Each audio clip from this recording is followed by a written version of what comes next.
alunos, sejam bem-vindos à disciplina de Instituição do Direito Público e Privado do curso de Graduação em Administração do Instituto Federal do Norte de Minas Gerais. Meu nome é Renata Nobre, eu sou advogada e pedagoga, mestre e doutora em Educação. Estarei aqui com vocês acompanhando a dinâmica dessa disciplina. Essa disciplina ela foi dividida em 4 unidades, sendo que nessa primeira unidade nós estaremos estudando aí a teoria geral do direito. Essa unidade ela foi dividida em 4 videoaulas. Na nossa primeira aula, nós vamos tratar agora um pouco aqui da história do direito, compreender o caminhar histórico, essa evolução histórica do direito. Na nossa segunda aula, nós iremos tratar sobre as fontes do direito, ou seja, vamos entender o que é fonte, o que são as fontes, né, quais são as fontes formais, materiais.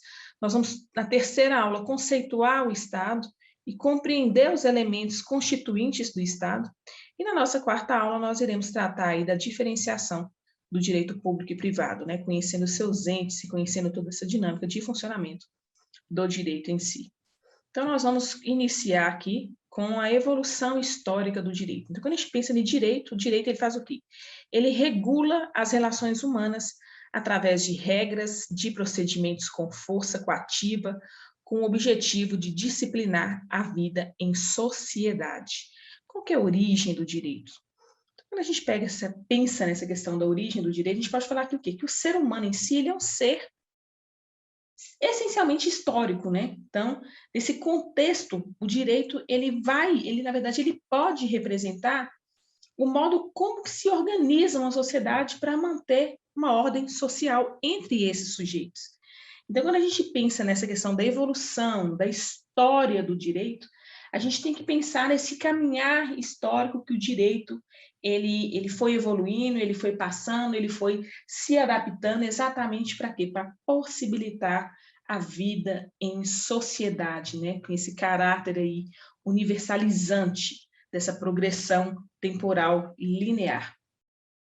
Então, quando a gente pega aí nas sociedades primitivas, nós vamos ter lá as tribos e clãs. Aqui o direito ele está baseado nas relações de parentesco, né? Nas normas criadas com base na vontade dos deuses, né? Baseada na boca a boca. Então, nós não vamos ter aí um direito positivado, um direito escrito, uma regra definitivamente escrita. E a sua evolução, nós vamos ver um caminhar do direito, né? Nós vamos ver esse caminhar histórico aí, paralelo a esses apontamentos do direito, quando surgem aí as cidades, né? As polis. Então, nós vamos ver uma sociedade, a sociedade ela deixa de ser familiar, e aí vão surgir os juristas. Então, nós vamos ter aí já as figuras dos juristas, e aqui os deuses eles continuam ditando as regras, né? E aí nós vamos passar aí para Roma. Então, Roma nós já vemos aí um direito divino, né? Um saber divino com um saber humano. Então, o direito aqui ele é visto como uma arte. Julgamentos baseados nos aspectos éticos, na prudência, na virtude moral e no bom senso.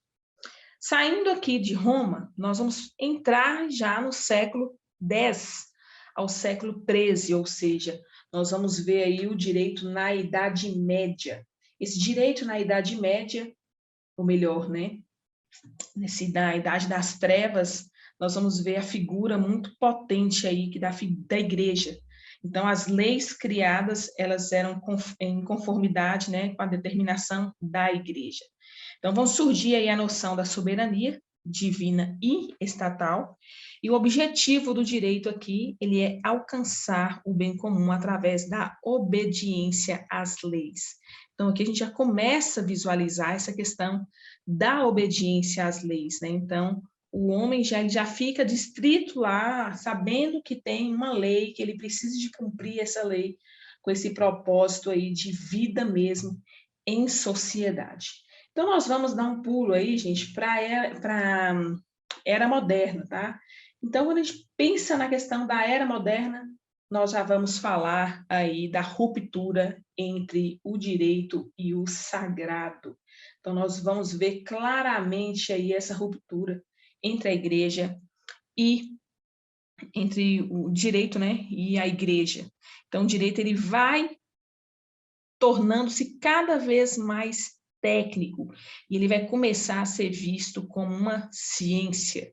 Então, se ele já começa a ser visto como uma ciência, já começa a ter a figura aí, né, da razão, né, do porquê, dos motivos aí da ciência do direito.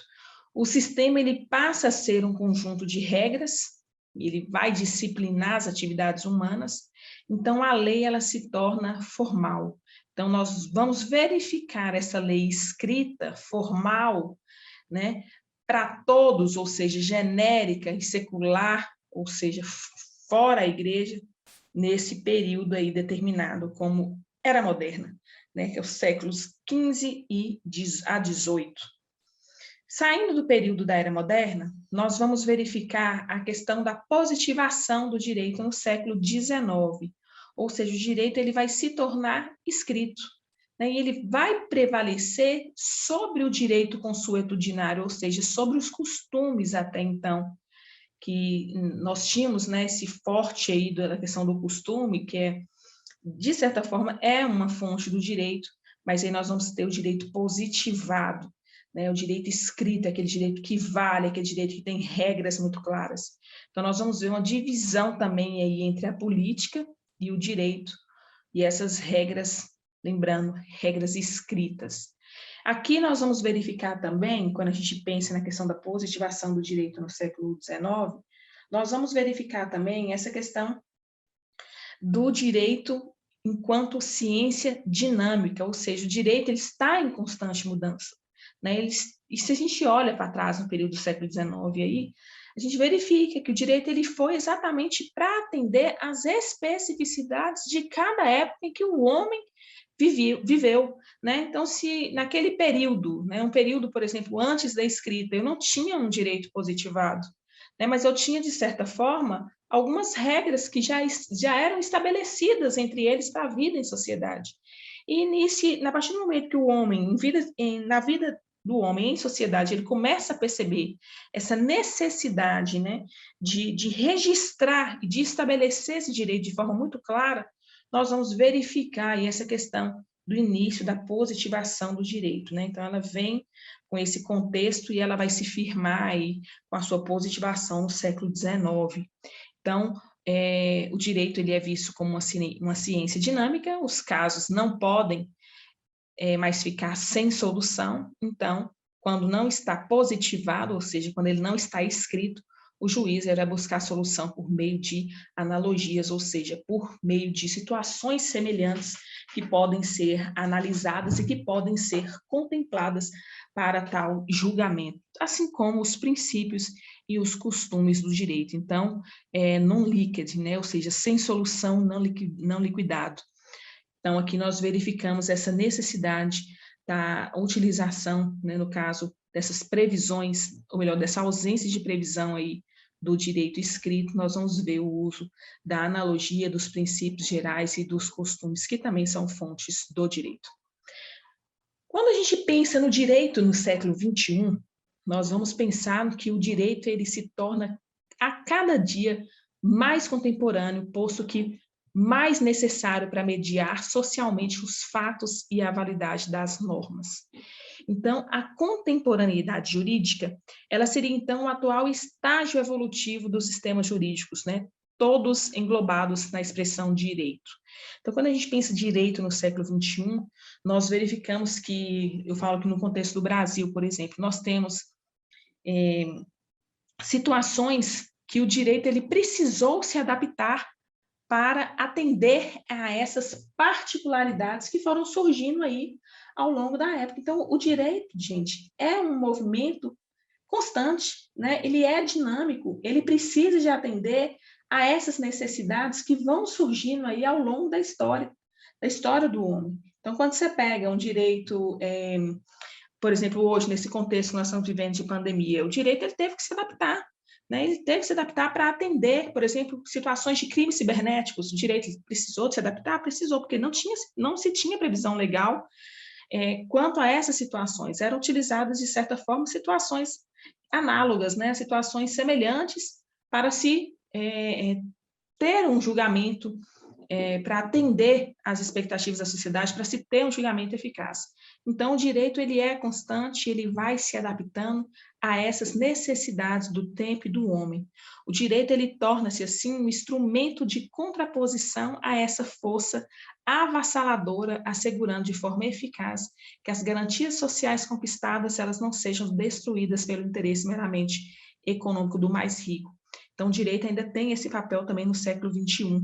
Então, nós verificamos aí um direito que, além de dinâmico, né, aquele direito que precisa de estar em constante movimento para atender a essas necessidades, ele ainda tem que estar atento quanto à questão das garantias sociais que foram conquistadas aí ao longo da história da evolução do direito e a própria história da evolução do homem em sociedade. Então, o direito no século XXI, ou seja, o direito aí na contemporaneidade, ele vem sendo provocado e desafiado pelos fatos, pelo passado a ordenar, regular e dar a compreensão às consequências por eles provocadas e produzidas, evitando aí o colapso do Estado de civilidade buscado, né, pelo homem ao longo de toda a trajetória, né, de existência do homem aí em sociedade. Pessoal, quando a gente pensa nessa questão da história do direito, a gente poderia muito bem, né, ficar aqui horas e horas estudando essa questão da história do direito. Então, eu poderia muito bem pegar aqui com vocês o direito na pré-história, né, estudando um pouco do direito dos povos ágrafos, que são os povos sem escrita. Nós poderíamos pegar o direito na antiguidade, né, falando um pouco do direito cuneiforme mesopotâmico, do direito romano, passando também para o direito privado na Idade Média. Falamos um pouco aí, né, só citamos um pouco da questão da Idade Moderna também, mas a gente poderia ter uma aula exclusiva, por exemplo, da história da codificação, né, tratando aí o Código Civil francês, o Código Civil alemão, o Código Civil brasileiro, tratando de toda essa evolução histórica do direito. O que a gente precisa de compreender, então, nessa aula, professora? O que eu quis apresentar para vocês nessa aula, que é muito importante, que precisa de realmente ficar claro? Que a história do direito em si, quando a gente pensa na questão do direito, dessa evolução histórica do direito, nós temos que pensar que o direito, a sua história, ela acompanhou a história do homem. E ela é uma história extremamente importante para a gente compreender todo o processo de evolução e de transformação mesmo das civilizações humanas no decorrer da própria história, né, nos diversos povos e, consequentemente, também das diversas culturas do ponto de vista jurídico. Sendo assim, nós podemos falar que o direito e a ciência elas convivem juntos, né? Elas estão abraçadas ao longo de todo esse movimento histórico aí, nessa perspectiva de fazer valer a vida em sociedade. Então, nós poderíamos, inclusive, ter aulas separadas dessas temáticas.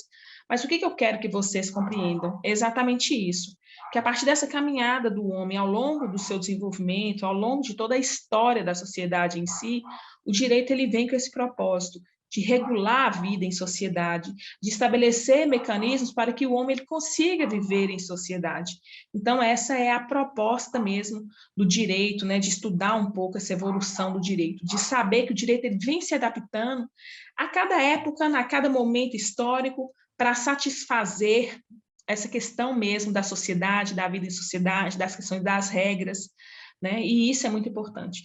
E nós verificamos que, como eu falei, por ser um movimento dinâmico, ele não acabou, né? Ele está em constante evolução. Então, o direito ele vai se transformando exatamente para atender não só a questão da vida em sociedade, mas como também, como eu disse aí agora no slide, para garantir a efetividade desses direitos direitos e garantias sociais que foram conquistadas ao longo do tempo, né, ao longo dos anos aí de evolução do próprio direito.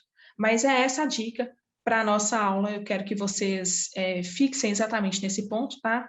Nós não vamos pegar, por exemplo, na avaliação a questão de uma data específica de Roma, Idade Média, não. Eu quero que vocês compreendam que essa evolução histórica do direito, ela exatamente acompanha a história do homem na sociedade e ela tem um propósito exatamente de quê? De possibilitar o homem na vida em comunidade, né? Na vida em sociedade. E a história do direito é extremamente importante para que a gente possa compreender isso. A nossa segunda aula, nós vamos tratar um pouco das fontes do direito, ou seja, explicar como é que o direito surgiu, né? Então, nós estudamos a história, mas por que que o direito surgiu? Quais são as fontes do direito, né? Qual que é o nascedouro do direito? Então, nós vamos entender um pouquinho aí sobre as fontes do direito na nossa próxima teleaula. Eu agradeço a vocês e vamos para a nossa segunda aula.